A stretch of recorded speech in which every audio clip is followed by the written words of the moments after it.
Dito mga bossing, may nag-challenge sa akin na isang supporter ko. At eto ang sabi niya. Kuya Uno, eto challenge ko sa'yo.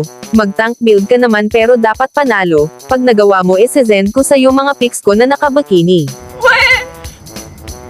Hindi nga! Talagang may papik pa, akala siguro ni Miss Beautiful na makukuha lang niya ako sa pabikini pics niya. Kaya dali-dali na ako nag-open ng ML at agad kong pinalitan ang item build ko, para masimula na agad ang challenge. Garapal ka rin ha.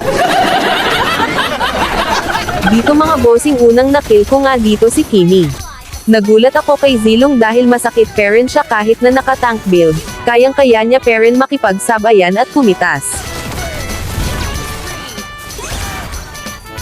At dito malakas ang loob ko na pasukin sa tore ang kalaban dahil alam ko din nila agad ako mapitas.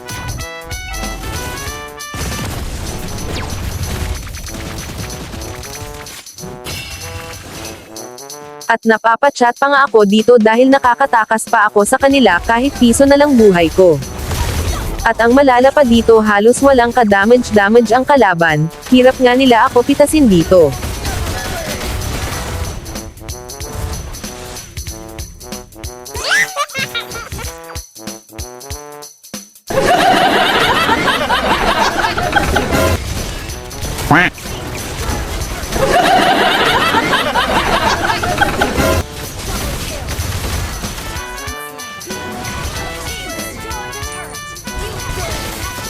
Gaya nitong grinder, halos walang bawas, parang kinikiliti nga lang ako.